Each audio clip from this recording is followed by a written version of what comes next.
Dan peristiwanya diperkirakan sekitar bulan Rajab ya. Mungkin kita beberapa hari lagi akan masuk ke bulan Rajab.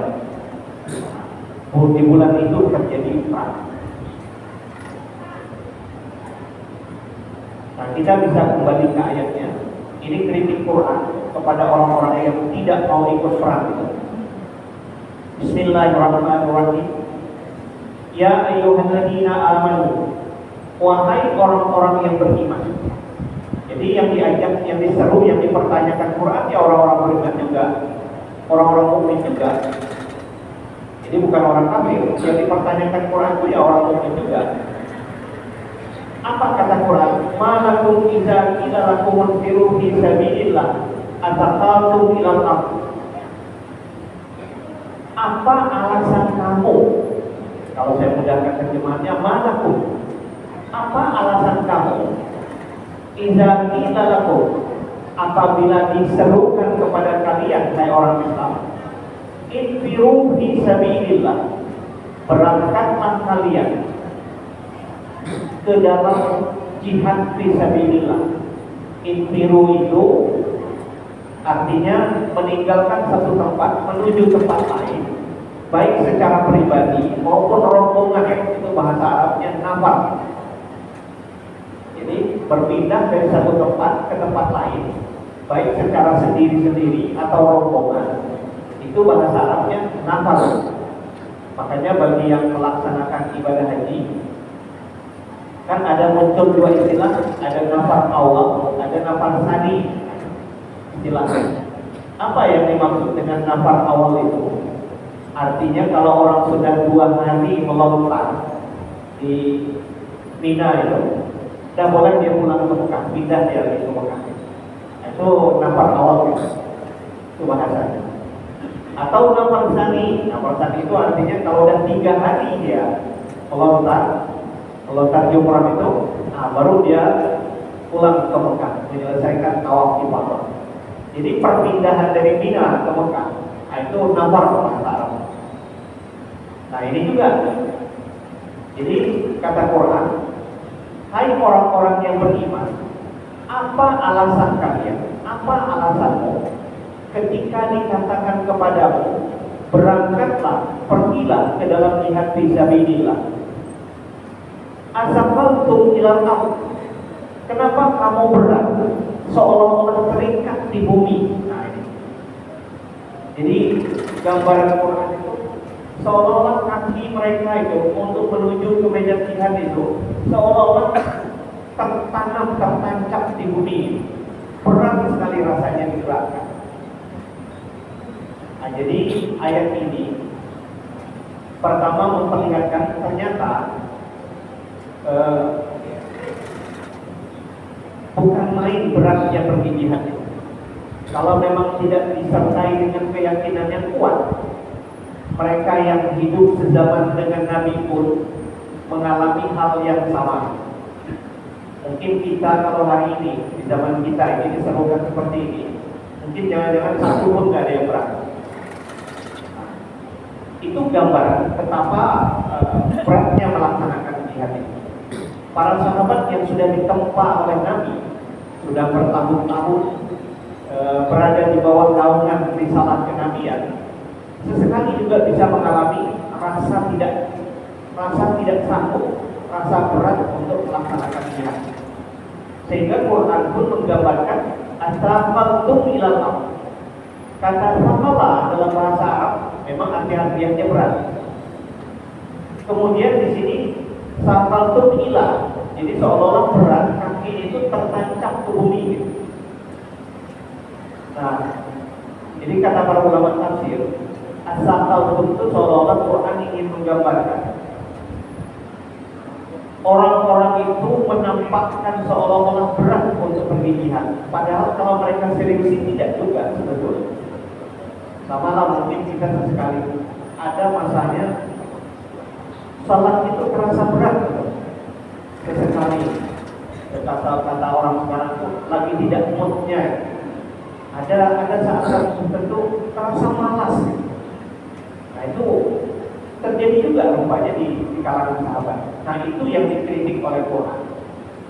Kenapa kalian ketika diajak disuruh untuk pergi jihad, seolah-olah kaki kalian itu tertancap ke bumi, susah untuk diangkat? Nah, itu kritikan Quran.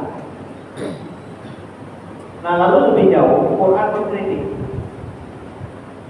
Araditum bil hayati dunya minal akhirah. Nah, ini nilai jihad itu.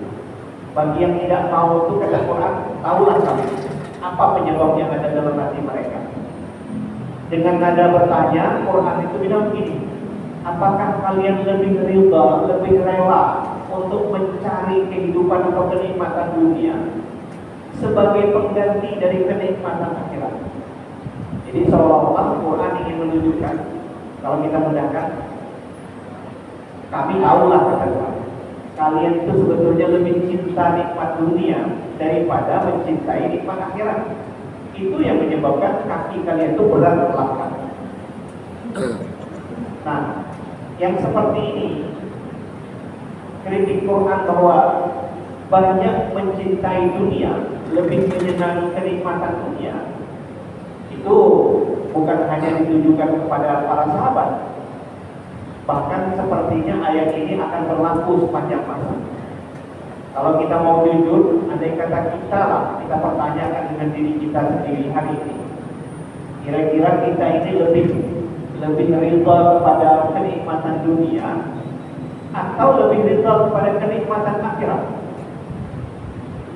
Nah, boleh kita tanya ke diri kita sendiri dengan jujur. Tapi Quran waktu itu ditujukan kepada para sahabat yang enggan untuk berangkat itu. Kata Quran, apakah kalian rela untuk menikmati kehidupan dan kenikmatan dunia sebagai pengganti dari kenikmatan akhirat?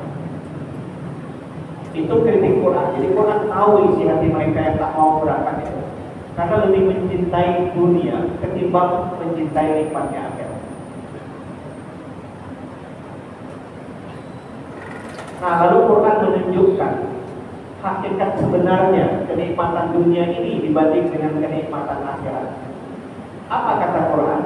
Fama mata'ul hayati dunya fil akhirat illa qalil.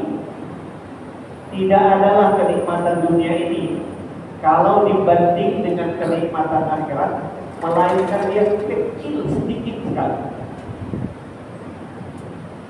Tapi kan kecenderungan manusia, lagi-lagi kecenderungan manusia lebih memilih yang sedikit ini. Dia lebih memilih untuk menikmati dunia ini, bukan memilih untuk mempersiapkan akhirat. Jadi ayat ini walaupun dulu kritiknya kepada para sahabat yang enggan ikut pergi jihad di perang Tabuk itu, tetapi sepertinya pesannya akan berlaku sepanjang masa. Jadi kalau kita lah mencoba, kalau kata orang sekarang, berdialog dengan ayat ini, kalau pengertian ayat ini kita tanyakan ke diri kita, jangan-jangan memang kita juga seperti itu. Jadi lebih mencintai kehidupan dunia ini ketimbang mempersiapkan diri untuk menghadapi kehidupan akhirat. Jadi kata Quran, kalau mau kami jelaskan perbandingannya nikmatnya dunia itu dengan kenikmatan akhirat yang Allah persiapkan, fama mata'ul hayati dunya fil akhirah illa qalil. Tidak adalah kenikmatan dunia ini melainkan hanya sedikit jika dibandingkan dengan kenikmatan akhirat yang telah Allah janjikan kita. Tapi kecenderungan orang memang mengejar yang sedikit. Jadi memang karakter kita itu berpikir yang hanya ada hari ini saja, yang di depan mata saja. Jarang kita mau berpikir agak jauh untuk persiapan yang lebih jauh. Dan itu diungkap dalam ayat ini. Jadi kesimpulannya bahwa meridai itu artinya senang, rela menerima kenikmatan dunia. Tapi kemudian itu kita korbankan. Kita korbankan adalah kenikmatan akhirat. Jadi dunia ini kita ambil, tetapi kemudian kenikmatan akhirat kita buang. Nah itu dalam pandangan Quran itu tidak benar, dan itulah yang terjadi. Kenapa sebagian dari umat Islam di zaman Nabi itu ada yang tidak mau ikut jihad? Walaupun pada akhirnya ulama tafsir itu menjelaskan siapa sih orang-orang yang tidak mau ikut itu, rata-rata mereka memang adalah orang-orang munafik. Karena di ujung ayat itu nanti akan ada penjelasan. Nabi pernah dikritik Quran. Mereka itu datang satu-satu menemui Nabi Muhammad, kami minta izinlah untuk tidak ikut perang. Nabi ini izin aja. Nah akhirnya ayat turun. Untung aja Allah maafkan kamu yang Muhammad. Kenapa kasih izin mereka-mereka itu? Sebelum kau tahu sebetulnya apa yang tersembunyi di dalam hati mereka ketika mereka tak mau ikut jihad.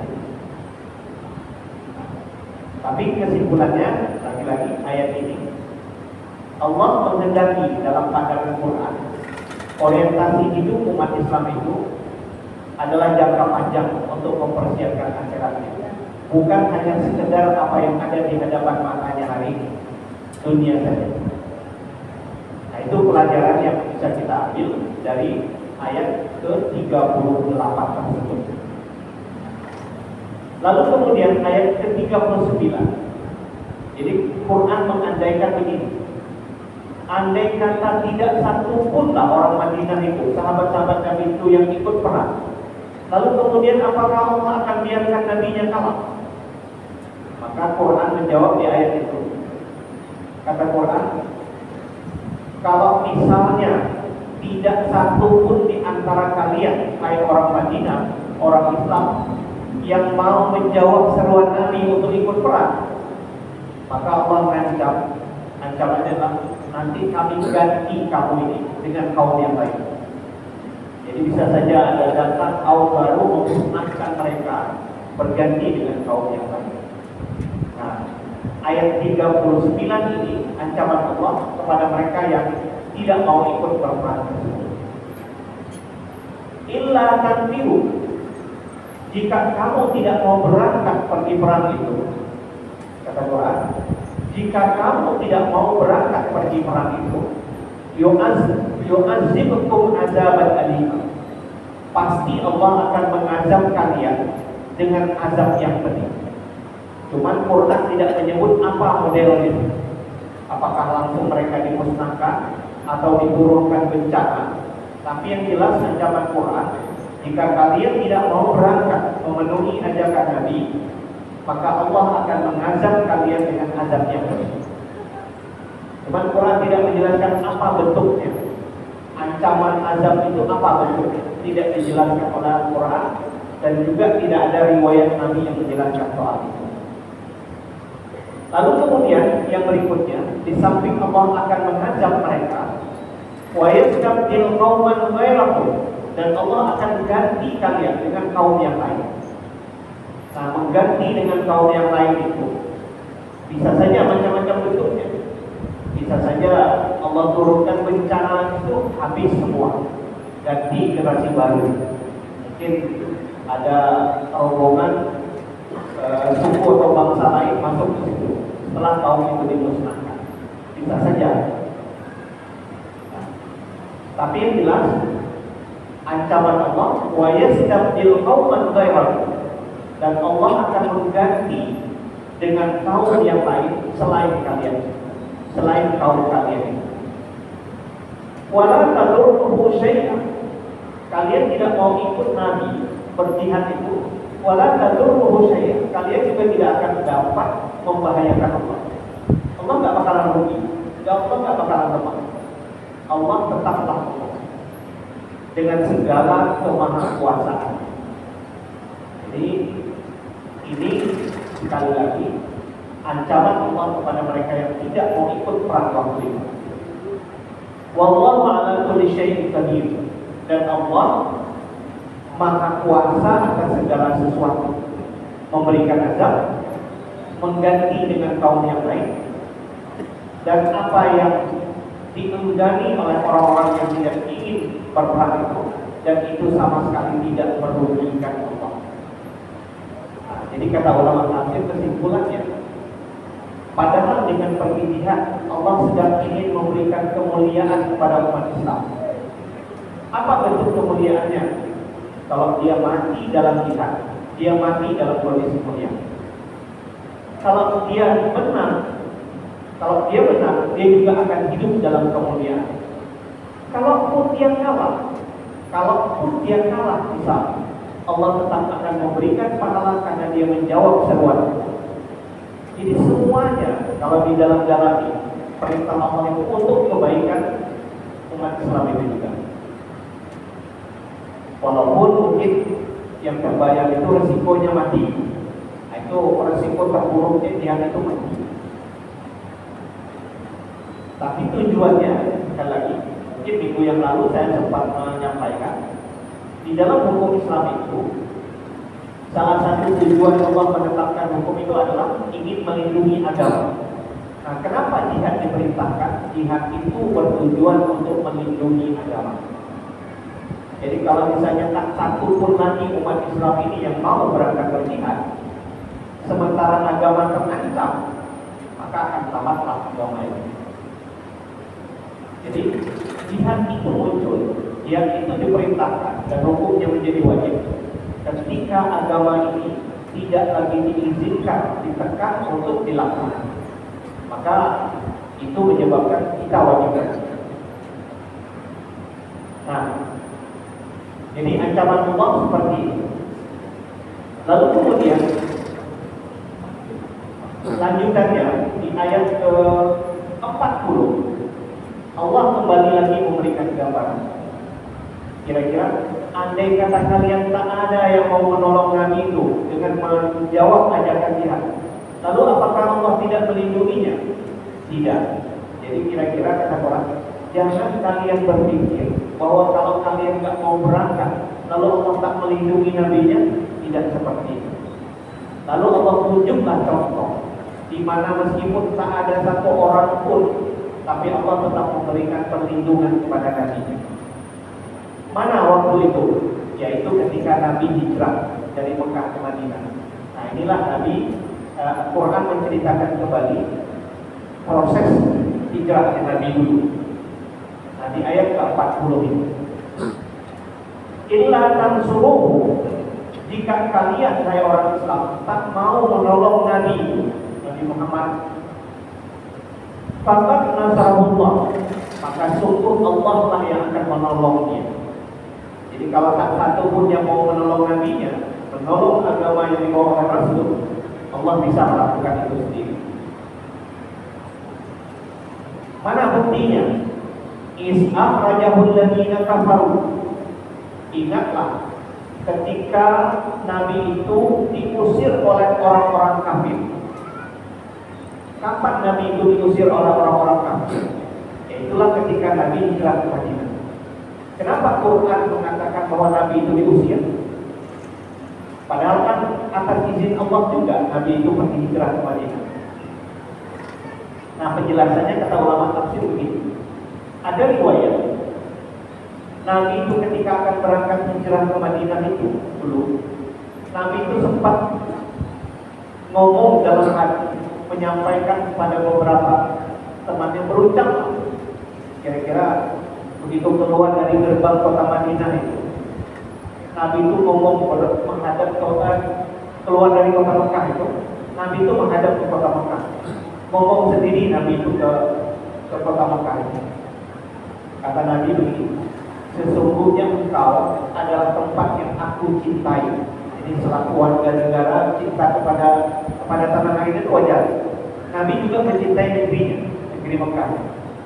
Jadi kata Nabi, sesungguhnya tempat yang aku cintai adalah engkau, wahai Mekah.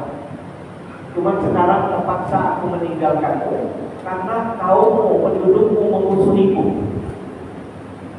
Jadi Nabi itu berdakwah selalu dirintangi, selalu dihalangi, bahkan diancam untuk dibunuh. Jadi kata Quran, itulah dalam bahasa Quran, Nabi itu seolah-olah dia menjadi orang terusir karena kaumnya nggak ada yang terima, bangsanya nggak ada yang terima. Nah ini sehingga berangkatlah Nabi untuk hijrah. Tapi peristiwa hijrah itu digambarkan dalam ayat. Is akhrajahul ladzina kafaru, ketika Nabi itu dikeluarkan atau diusir oleh orang-orang kafir.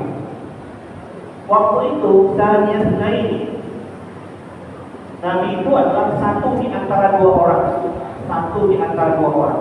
Maksudnya kalau kita buka, ketika hijrah itu yang mendampingi Nabi cuma Abu Bakar. Nabi berangkat bersama Abu Bakar. Kalau kita buka sejarahnya, malam mau berangkat hijrah itu rumah Nabi kan dikepung oleh orang-orang Quraisy pilihan yang kuat-kuat itu, yang berdasarkan usul Abu Jahal itu. Seluruh suku-suku harus mengirimkan orang-orang kuat yang difungsikan untuk mengepung rumah Nabi. Tengah malam Nabi keluar, dan ketika mereka tertidur, jadi ada riwayat yang menyebutkan mereka tak dapat melihat Nabi itu keluar. Nah, ini yang digambarkan dalam surat Yasin itu, wa ja'alna min baini aydihim sadda wa min khalfihim sadda fa ansha'nahum fa hum la yubsirun. Jadi Nabi melintas di antara para pemuda itu nggak lihat. Seolah-olah mereka tertahan oleh tabir, maka mereka nggak lihat. Di hadapan mereka kami buat dinding, di belakang mereka buat dinding, sehingga mereka nggak bisa lihat Nabi itu lewat. Malam itu Nabi menuju rumah Abu Bakar, langsung kemudian menuju ke Gua Sur. Gua Sur itu mungkin Bapak Ibu yang pergi umrah sekali di bawah tur ke Gua Sur. Biasanya ada apa ya, tur city ke Gua Hira, ke Gua Sur. Gua Sur itu agak muter ke belakang dari Mekah ke arah Yaman. Jadi Nabi itu tidak menempuh jalan normal, tapi muter ke belakang. Itu sebagai siasat juga. Tapi ternyata orang-orang Mekah yang merasa kehilangan Nabi itu, ternyata mereka dapat menelusuri jejak. Sampailah mereka di dalam Gua Sur itu. Mereka mengelilingi gua itu. Jadi ada riwayat yang menyebut, andai kata mereka itu merunduk saja, karena gua itu tidak besar. Kalau untuk berdua hampir tidak ada yang bisa duduk Gua Sur itu. Jadi berdiri lah. Diandaikan para pemuda pengepung itu memiringkan kepalanya melihat ke bawah, itu kelihatan kaki Nabi dengan Abu Bakar. Bisa ketangkap berdua. Nah, dalam posisi seperti itu, Abu Bakar itu sebetulnya gentir juga. Kalau ketangkap kita hari ini selesai, sama. Tapi apa yang kemudian dilakukan oleh Nabi? Nah, ini Quran memberikan gambaran peristiwa itu.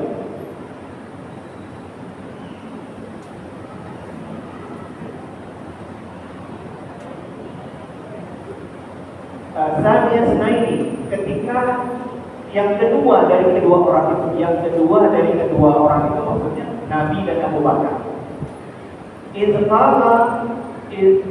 Izhuma fillah, ketika kedua orang itu berada di gua itu. Nah, di gua itu maksudnya di Gua Sur. Ketika kedua orang itu ada di gua itu. Yaqulu li sahibihi, ketika salah satu di antara mereka berkata kepada sahabatnya. Nabi mengatakan kepada sahabatnya, kepada Abu Bakar. Abu Bakar takut kalau ketangkap hari ini selesai. Tapi Nabi meyakinkan. Apa kata Nabi? La tahzan innallaha ma'ana. Abu Bakar, jangan sedih. Allah pasti bersama kita. Selamat kita. Walaupun di luar itu para pengepung. Nah, ini salah satu cara Allah menolong nabinya. Padahal nggak banyak, tapi Allah tetap melindungi Nabi. Nah, jadi ayat ini seolah-olah kata Quran, apalagi kalian para peserta perang Tabuk, kalaupun kalian tidak ada yang mau ikut, Allah tetap akan melindungi Nabi. Nah, itu contohnya dulu, ketika Nabi Muhammad itu berangkat untuk hijrah, mereka cuma berdua, dikepung oleh sebanyak itu orang, tetap saja Allah bisa melindungi Nabi. Jadi perbandingannya seperti itu.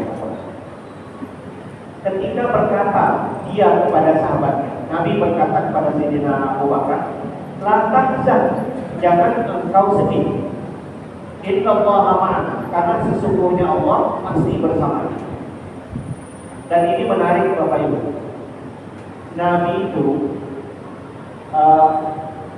agak berbeda dengan Nabi Bani Israel, Nabi Muhammad. Ini ajaran yang dibawa oleh Nabi Muhammad itu adalah ajaran kebersamaan. Nabi itu ketika menyertakan Allah bersama kita. Tak pernah Nabi itu bilang Allah bersama saya. Artinya Nabi Muhammad itu ingin mengajarkan kita umat Islam kebersamaan. Beda dulu Nabi Musa itu kan ketika dikejar oleh Firaun, apa kata umatnya? Kita ini bakal ketangkap, Musa.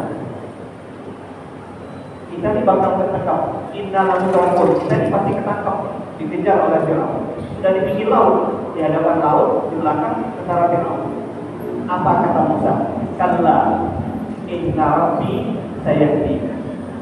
Tidak, Tuhanku. Musa itu Tuhanku. Tapi kalau Nabi Muhammad tidak, Allah bersama kita. Jadi secara tersirat Nabi Muhammad itu ingin mengajarkan kita umat Islam itu hidup dalam kebersamaan. Kalau orang Yahudi, bangsa Yahudi, memang Nabi sendiri akunya tuh, egonya tuh lebih. Jadi kata Nabi Musa, kalla saya direm, Tuhanku pasti akan menunjuk. Bukan saya biasa orang tunai, tidak, tapi Tuhanku akan menunjuki. Padahal waktu itu Nabi Musa bawa sekian banyak umat.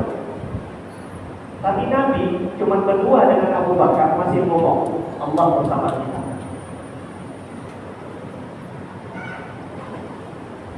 Nah, setelah berada di dalam gua itu, Sayyidina Abu Bakar dengan segala ketakutannya itu, fa'anzalallahu sakinatahu alaihi, maka Allah menurunkan ketenangan kepada Nabi.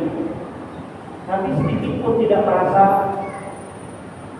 ketakutan, walaupun di luar itu sekian banyak para penakut dan orang-orang yang kuat. Dan Allah menurunkan ketenangan kepada Nabi. Wa ayyadahu bi junudin lam tarawun, dan Allah memperkuat nabinya dengan tentara yang tidak bisa engkau lihat. Nah, ini macam-macam penjelasan ulama tafsir. Mungkin ada riwayat yang populer yang mungkin dikisahkan oleh para pensyarah kita, guru-guru kita yang membaca tarikh ini. Ada riwayat yang menyebutkan hanya dengan sebuah ilham kecil Allah mengilhamkan bagaimana seekor laba-laba membuat sarang menutupi pintu gua. Lalu kemudian ada burung merpati yang juga membuat sarang di sini. Hanya dengan mengilhamkan kepada dua makhluk Allah ini, selesai. Gimana selesainya? Otak para pengembung itu jadi berpikir, kalau pintu gua ini masih tertutup sarang laba-laba, berarti gak ada orang yang lewat. Kalau ada yang lewat, pasti sobeklah sarang laba-laba ini. Tapi sarang itu masih rapi. Itu yang kecil nampak. Jadi sebagai ulama maka fa'ayyadahu bi junudin lam tarawha. Allah memperkuat nabinya dengan tentara yang kalian tidak pernah lihat. Cara Allah menyelamatkan nabinya di luar dari bayangan kita. Hanya dengan hewan kecil bikin sarang di depannya, itu membawa akal orang-orang musyrik menjadi berbeda. Begitu. Ini kalau masih ada sarang laba-laba utuh, rasanya nggak mungkin ada orang di dalamnya. Kalau ada yang masuk, tentu rapid lah sarangnya. Itu satu. Nah, kedua juga kenapa juga masih ada burung merpati kok di situ? Kalau ada orang lewat di situ tentu terbang dia. Nah, dengan niat sedikit itu berpikir, akhirnya mereka tinggalkan tempat itu. Selamat. Itu ini biasanya riwayat yang sering kali disampaikan oleh guru-guru kita. Bagaimana cara Allah menyelamatkan nabinya. Lalu kemudian Allah mengirimkan tentara yang tidak mereka lihat, wa ja'ala kalimatal ladzina kafaru sufla. Dan hasilnya adalah Allah menjadikan seruan orang-orang kafir itu menjadi rendah, artinya kalah, terhina. Wa kalimatullah yang mulia, dan seruan Allah lah yang tinggi. Agama Allah tetap tegak. Wallahu azizun hakim. Dan Allah Maha Mulia lagi Maha Bijaksana. Nah, ayat ini seolah-olah Allah ingin ingatkan, kalau kalian hai orang Madinah tak ada yang mau ikut perang, Allah sendiri bisa memenangkan nabinya walaupun segitu banyaknya lawan yang menghadapi. Tapi sekali lagi, jihad ini diserukan untuk kebaikan umat Islam, bukan untuk Allah. Nah, makanya sebagian ulama tafsir itu mengutip hadis begini. Allah itu ketika menciptakan alam semesta, Allah tidak khawatir dengan kemurkaan hamba-hambanya. Sehingga andai kata semua makhluk yang Allah ciptakan tak satu pun yang beriman, itu tidak akan mengurangi kemahakuasaan. Tapi sebaliknya, andai kata semua makhluk Allah di alam semesta ini semuanya jadi orang baik, orang taat, itu pun juga tidak menambah kemahamuliaan Allah. Jadi Allah sama sekali tidak berkurang gara-gara semua makhluknya itu tidak beriman. Allah sama sekali juga tidak bertambah kemahakuasaannya gara-gara semua makhluknya itu jadi orang taat. Itu gak ada kepentingan Allah di sini. Semuanya adalah untuk kepentingan makhluk. Nah, ini tujuan yang dilontarkan oleh Allah kepada orang-orang yang enggan melaksanakan jihad fi sabilillah.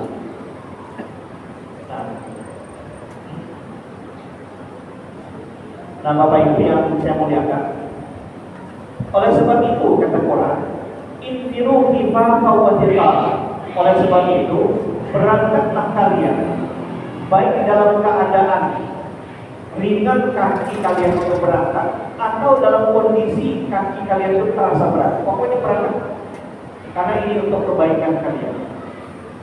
Wajahidu bi amwalikum wa anfusikum.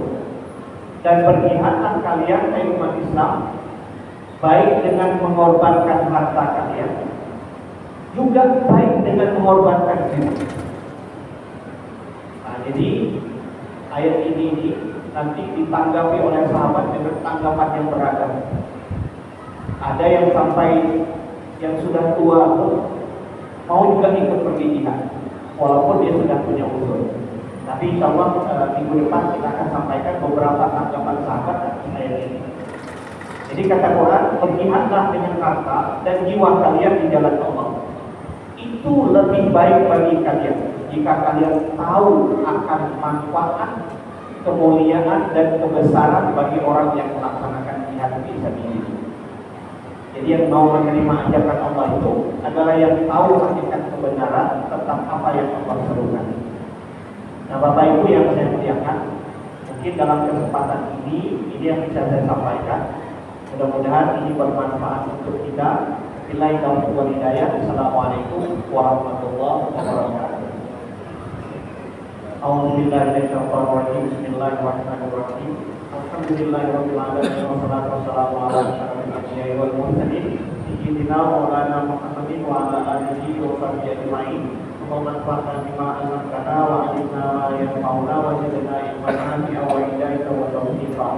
Allahumma anfa'na bima 'allamtana wa 'allimna ma yanfa'una wa zidna ilman nafi'an wa hidayatan wa tawfiqan. Allahumma ij'alna minal ulama'il 'amilin. Allahumma ij'alna minal ulama'il 'amilin. Rabbana atina fid dunya hasanatan wa fil akhirati hasanatan wa qina adzabannar. Walhamdulillahi rabbil alamin. Assalamualaikum warahmatullahi wabarakatuh.